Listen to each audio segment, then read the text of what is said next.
Hello and welcome. I'm Satish Padmanabhan.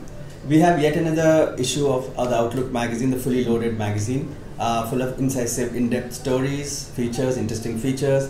Though we begin with the topic of jobs, or rather joblessness, we have with us our business editor Arindam Mukherjee and Chief of Bureau Pranay Sharma. Arindam, if we can begin with you.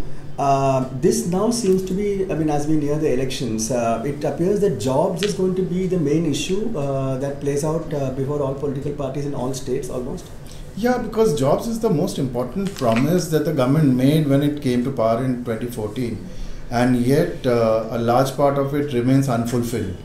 If you look at the NSSO data, if you look at the CMI data, if you look at the studies from all other places, the one thing that is standard among all places is that jobs have not been created by this government.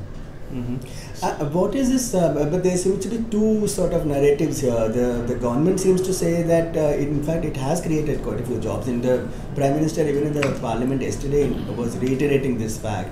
So what is it? Is there some confusion in the numbers? No, CMI and NSSO data is very clear that the job creation has been lowest in 45 years. 6% unemployment, which is very high, and CMI also says that in 2018 alone we've lost 11 million jobs, which is a matter of great concern. Now what the Prime Minister is saying is he's tying it to number of EPFO accounts open, number of people filing income tax returns, and hence job has created. Now that's an indirect approach to creation of jobs. He never said that so many jobs have been created. He is taking an indirect route to saying that these could not have happened if jobs were not created. The Niti Aayog has also said that the 6% unemployment rate is not final. It is a draft. It is still a draft. It is a draft. It is a draft. So it may be not that. It may be rectified later. It may, see, the final figures will come close to that because there cannot be a drastic difference from the draft report and the final report. So there will be a figure that will be of concern about unemployment and lack of jobs. But Arindam, and this is anyway we are only talking about the organized sector, correct? The real problem, where people are not finding the laborers, the unorganized sector, which also seems to have a large, of joblessness. Is that reflected anywhere? Is that the anger one sees, in the streets, etc.? Absolutely, and that is more surprising because one of the sectors which has really done well in this government's tenure is that of roadways and highways. Now that translates into direct employment. If despite that the promise of 2 crore jobs has not happened, that means the matter is really serious. Because the construction sector and the roadway sector actually gives direct employment to people.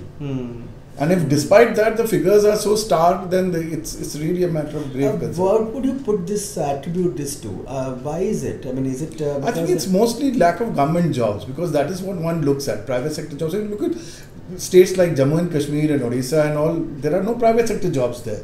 They're only government jobs, and all these states are saying that their government jobs have not increased over the last few years. So these figures are quite stark.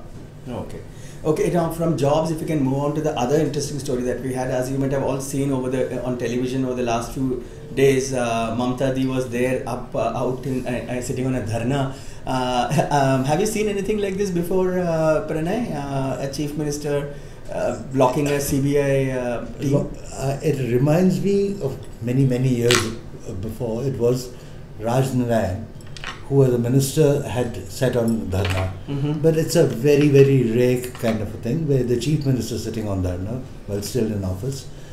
We can say almost unprecedented, but there will be occasions here and there, but not a norm. Is it at the heart of it? It is the state versus centre fight, isn't it? Absolutely. The CBI states have often had this complaint that the CBI has been misused by the centre, and not only this particular regime. I'm talking about successive, even earlier ones. This grievance has been there from states that the CBI has become a tool of the centre often, and so at the heart of it, it's pushing the envelope how much you can, resisting. But so far, there was no chief minister who came out in the open so much in the public domain to resist this kind of a thing. What has happened, I think, the fallout of this would be the Supreme Court has given a ruling now on that.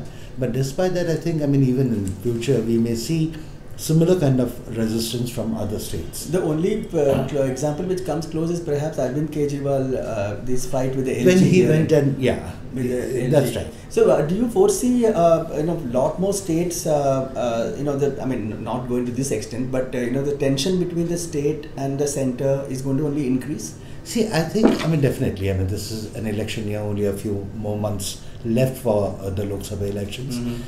Every single issue becomes an election issue here. So, various players, various state governments will try and use it in their favor. And this came right there, the center fell on its lap for the Trinamool Congress to use it as a pride of Bengal kind of a thing. Yes. Where the center is trying to browbeat us, that kind. No one goes into the merit that got lost in it. But I think, some way or the other, when the dust settles down a bit, when you take a step back, you will have to look at the merit of the case. Yeah, and the means of this. It's of course there's a lot of drama, but that is really not the way to go about it. Now, see, there will be a debate on it. Who's right, who's wrong. As I said, that Mamata Banerjee's experience, if you look at it, she has been a street fighter and she thinks that is where she excels most. And every single time we found this, even in a neighboring state, if we remember Nasheed, what he had done, the president of Maldives. So the instinct of these leaders is to fall back on what they best know. So who would you give this round to? I think it's the jury is still out. Okay, the other dangerous other story that we are following this week is this dangerous trend of draconian laws like the National Security Act, sedition laws being slapped on journalists. People suspected of taking cows to slaughter. This is now another the state coming down with a heavy hand. So the story that we are tracking this week is about this journalist in Manipur who's been in jail for 2 months under the National Security Act for having posted some write-ups on Facebook. That's right. And this is something which we find, in Manipur. We've seen also, we were talking about Bengal, earlier also we saw what Mamata Banerjee had done. More and more leaders, I don't know, that space is shrinking so fast. Of course, one can make a case of what is the kind of language that you're going to use in public, and especially when you're talking about a leader or an elected leader of the country, be it the chief minister or the prime minister. Yes. You have every right to criticize the policies, but do it in a civil manner. That can be an issue. But is it strong enough? Is it good enough to slap sedition charges on them and to keep them behind bars for so many months? That's a big question, and I think we are all from the media world. We should strongly protest any such move and keep the people and our own tribe aware of the fact that this is not on. And even more bizarre seems to be what happened in Madhya Pradesh with the different places it's happening. And that is, I think, that's too, is NSA has been slapped on 3 people for suspected cow slaughter. That's what I'm saying. That so and so there are laws, and I think there are enough laws to take. They have enough provisions to deal with situations, but to use sedition, NSA at the drop of a hat, I think also dilutes the seriousness of these laws. But especially coming back to the media, I think all the editors wherever they are should be very vocal about this, because if this is happening in Manipur, don't think that this may not happen tomorrow to you. Absolutely. So this is, you want to discuss it, you want to start a major debate on it, you're most welcome. Everyone will, this is the time. But I think, our silence in this is absolutely horrible. Along with the question of jobs, we also have an interesting feature later towards the end of the magazine. This is about jobs, the famous first jobs of the famous. So we know them as what they are now, but what did they do before they became this? That's a very interesting picture. I'll just give you a little peep into this. Sakshi Tambar, this famous TV actress, she was a sales girl for a sari shop in Delhi before she became a star. Amish, the writer, was a banker. So there are, I won't reveal too much about it. It's a very interesting story. Please to go through that. Satish, one small little thing. In Bengal, while we were talking about what happened with Mamata and thing, there is another interesting thing about the Matuas. Yes, yeah. Yeah. So what is happening, I think very few people outside the state know about the Matua. Yeah. This is a very, very old movement, more than 100 years old. They are basically the Namasudra or the Dalits, The entire thing had started in erstwhile Pakistan, and later Bangladesh.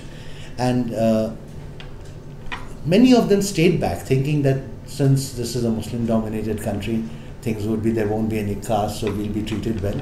And one of them even got elected as a minister there. But soon they became disillusioned that the case is not so, and they came across to India. Now, their status, what they are they citizens of this country or not, this has always remained a big problem. I think now, earlier when the National Register thing came up, that made them a little nervous, But I think with the citizenship bill which is there, again the mood or their support has shifted more towards the BJP in this case. So I think both the TMC, Mamta's party, and BJP both are trying to look at the Matua, because in certain states, certain areas, Lok Sabha seats, they're very important. And some 73 odd seats apparently. 70 odd, I think, that's a little, an overstretch. Okay. But in some, there is a concentration, especially in the bordering areas where they are. But this becomes a very interesting issue, how it pans out. So as always, it's full of interesting, deep analysis like this Matua. This is an issue which has not been really brought up in the mainstream English media that much. It's a very good analysis piece that we have here, and of course other in-depth, incisive news stories. Thank you very much.